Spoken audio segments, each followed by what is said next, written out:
The email hit my inbox with the force of a blade sliding between my ribs. Quick, cold, precise. We regret to inform you that your scholarship has been revoked effective, immediately pending investigation for misconduct. Misconduct. The word pulsed on the screen, wrong and impossible, like a nightmare detail that didn't match the world I knew. My breath stalled. My fingers hovered uselessly over the trackpad as a ringing started somewhere deep inside my ears.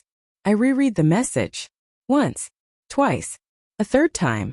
Each read sharpened the words instead of softening them. My scholarship, my one lifeline, my escape from home. My proof that I could build a future untouched by anyone else's cruelty gone. Outside my dorm window, life kept happening without mercy. A group of freshmen tossed a frisbee across the grass. Someone blasted music from a Bluetooth speaker. Laughter carried through the open hallway. The world was moving forward while mine was collapsing inward. I tried to speak, tried to say something to myself, to the empty room, to the universe. But nothing came out. My hands finally obeyed enough to call the scholarship office. The line connected after 3 rings. Academic affairs, a clipped voice answered. Hello, I think there's been a mistake, I stammered. I just received a notice that my scholarship was revoked. I didn't do anything. What's your student ID? She asked, bored already, as though this were just another complaint in a long day of complaints. I gave it. A pause. The soft clicking of her keyboard. Then, the revocation is due to a report submitted alleging plagiarism in your final project. My heart slammed hard. That's not true. I wrote every word. There was evidence submitted. What evidence? Screenshots of shared documents. Messages suggesting you copied material. Timestamp discrepancies. My grip on the phone tightened until my knuckles went bloodless. But I didn't, I would never. Can I see the evidence? It's sealed, she said. As is protocol in cases involving student-to-student reports. The room tilted. A student reported me? Yes. I swallowed, dread pooling like cold oil in my stomach. Who? Her tone shifted slightly. Hesitation. Maybe discomfort. The report came from a Ms. Rain Calloway. It felt like the floor vanished beneath me. Rain. My stepsister. Older by 2 years. Brilliant when she wanted to be. Cruel when she didn't have an audience. Competitive even when no competition existed. She had always lived in a world where she needed to be the center of her mother's attention, of every conversation, of every room. But this wasn't jealousy. This wasn't rivalry. This was destruction. My voice barely made it out. Are you sure? Yes. Her name is on the documentation. I ended the call without remembering pressing the button. My vision narrowed, the air thinning. I sat there for what felt like hours but must have been minutes, staring at the blinking cursor on my laptop screen like it could rewrite the reality I had just been handed. Then I called Rain. Once. Twice. 3 times. No answer. I texted her. Rain, call me. Please. 3 dots appeared. Then disappeared. Then nothing. By nightfall, the investigation had concluded. Too quickly. Too smoothly. Almost as if someone had prepared for this outcome. My scholarship wasn't just revoked. My academic record was marked with probation. A stain that would cling to me for years. Professors who once welcomed me with warm eyes now looked at me like I was venomous. And then, because life sometimes enjoys adding salt to every wound, she posted a photo. Rain sitting cross-legged on her pristine white bedspread. Hair curled, face lit perfectly. The caption read, "Some people finally get what they deserve." Comments flooded in. "So proud of you. Girl, you always expose the truth. Karma, fire, fire, fire." I felt something cold and electric crackle through me. Shock first, then disbelief, then something deeper, darker, steadier. Resolve. If she wanted to ruin my life, she would have to watch me build a better one from the wreckage she created. And she would. I promised myself that. The next few years were brutal. When you lose a scholarship mid-semester, you don't just lose tuition, you lose stability. You lose time. You lose the luxury of future planning. I worked nights at a coffee shop, mornings in the campus library, weekends babysitting for families who treated me like furniture. Sleep turned into a luxury I could no longer afford. But I didn't break. Every night, as exhaustion melted into anger, and anger hardened into determination, I repeated one truth to myself. I will not let rain write my ending. I clawed my GPA back up. I rebuilt my academic reputation. I earned a degree without scholarship help. Took an extra year. It took everything I had. But I finished. Then I entered the corporate world. Cold, competitive, ruthless. And I climbed. I studied strategy like a religion. I studied people even harder. I watched how they spoke, moved, lied. I learned who betrayed for ambition and who betrayed for fear. By my late 20s, I moved into project management. By 31, I became known for fixing impossible problems. By 32, a division manager. By 34, someone executives trusted with multimillion-dollar decisions. By 35, I earned the promotion no one expected so soon. Operations Director, Halcyon Dynamics. The youngest in the company's history. When HR handed me the new ID badge, I ran my thumb over my own name, Lila Hart, feeling the weight of every sleepless night that had led here. But nothing compared to what happened the following Monday morning. The elevator doors opened in the lobby as I stepped off. HR walked out with a small group of new hires trailing behind. One woman stood at the back, shoulders slightly hunched, expression tired, makeup smudged from the heat outside. But those eyes, pale gray, sharp, unmistakable. Rain Calloway, the girl who ruined my scholarship, the girl who almost ruined my future, the girl who had once smirked at my collapse. Her gaze lifted and collided with mine. She stopped walking. Completely. Color drained from her face, leaving her looking like someone who had just seen a ghost. Or maybe a consequence. Lila, she whispered. I didn't blink. Didn't smile. Didn't move. Miss Calloway, I said evenly. Welcome to Halcyon Dynamics. I watched her eyes drop slowly to the badge clipped to my blazer. Lila Hart, Operations Director. Her new boss. A decade ago, she took everything from me. Now life had handed her directly into my hands.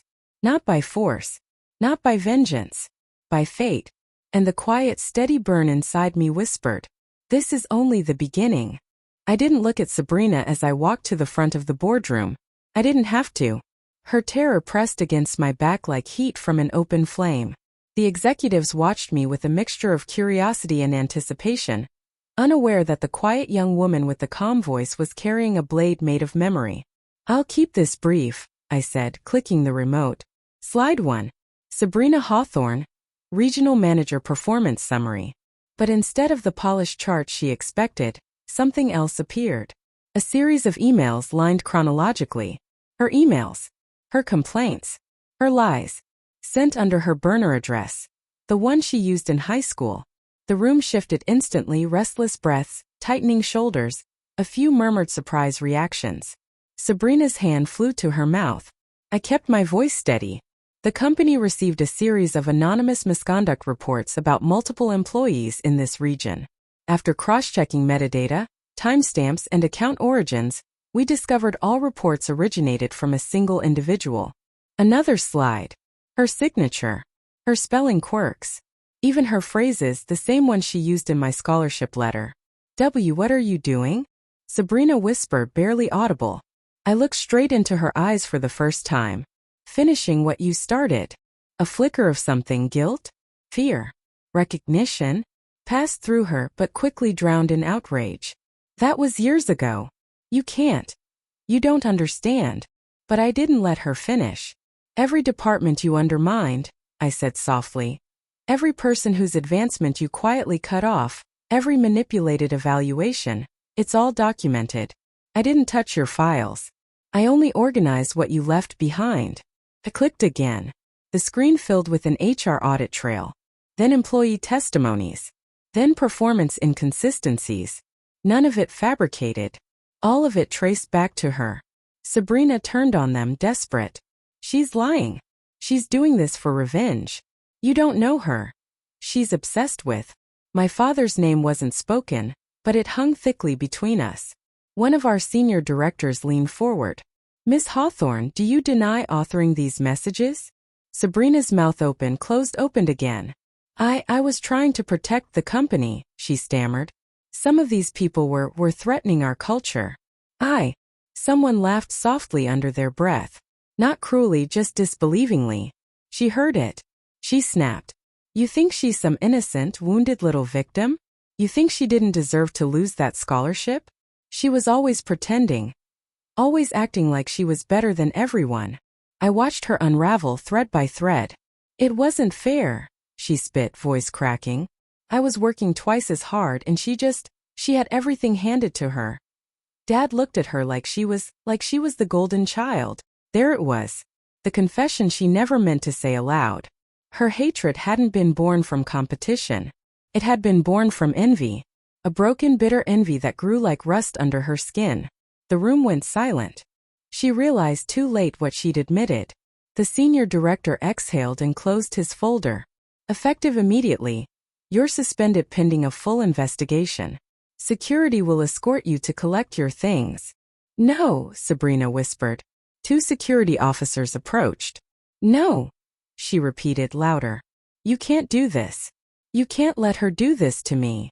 Her gaze darted to me, wild, pleading, unhinged. For one moment, one raw, naked moment, I glimpsed the girl she used to be. Lonely, frantic, terrified of being invisible. But the moment passed. You ruined my life, she choked. You took everything from me. I felt something tighten in my chest. No, Sabrina. I survived what you tried to destroy. She lunged toward me as security grabbed her arms. You think you win? You think this makes you better than me? You'll always be nothing. Nothing. Her voice echoed even after the doors shut behind her. The silence she left behind was heavy. The board dismissed everyone except me. I stayed still, hands clasped, breath low. One director cleared his throat. You handled that with remarkable composure. I nodded but didn't speak. Another added, we're recommending you for the Behavioral Risk Oversight Team. You have a talent for reading people, and you maintain your integrity under emotional strain. The words washed over me like warm water and cold rain at once. A promotion, a validation, a victory that didn't feel like one. When the meeting ended, I returned to my office, closing the door as the weight of everything finally pressed into my bones. I sat down, elbows on my desk, and let myself breathe, truly breathe, for the first time that day. My phone buzzed. A message from my father. Heard what happened. Sabrina says you ruined her career. Tell me it's not true. I laughed under my breath. A tired, bitter sound I barely recognized. I typed back. She ruined her own career. He didn't reply. Not a single question of concern for what she'd done to me. Not a single acknowledgement of the truth. Of course not. Some betrayals don't end in a conference room. Some last a lifetime. I leaned back, staring at the ceiling as memories rippled through me. 17, heartbroken, humiliated, misunderstood. And now here I was, the woman who could finally speak the truth in a room full of power. But victory was a complicated thing. Someone knocked. It was Mara, my closest colleague. Hey, I just wanted to say, you were brave today. I smiled faintly.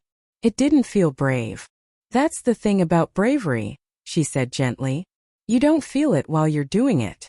Her kindness cracked something inside me. Tears stung my eyes. I blinked them back, swallowing hard. You did the right thing, she whispered. I didn't answer, because the right thing still hurt. Hours later, when most of the building emptied, I walked to the elevator. My reflection stared back at me in the metallic doors.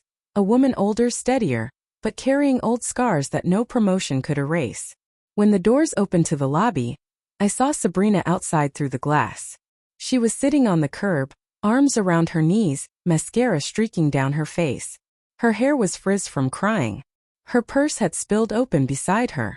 For a moment, just a moment, I saw the stepsister who used to braid my hair badly and beg me to help her with math homework. The girl who wanted so desperately to be seen. She looked up, saw me, stood slowly. Her expression twisted, pain, fury, humiliation, desperation, all tangled in the aftermath of collapse. You happy now? She whispered through the glass as I stepped outside. I stopped 3 feet from her. No, I said softly. But I'm free. Her expression flickered, as if some part of her understood what that freedom cost. Then she laughed, a broken, cracking sound.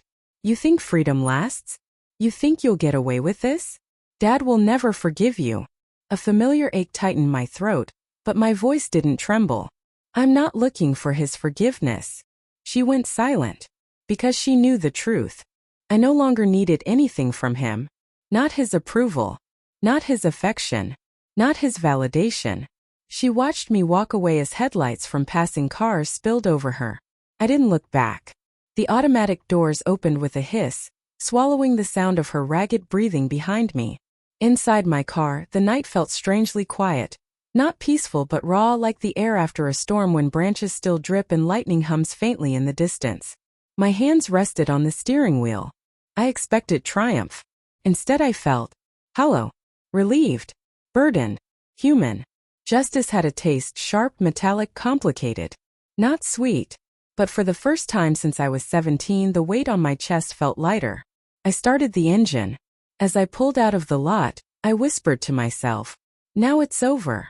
But deep down I knew the truth. It wasn't over. It was finally beginning.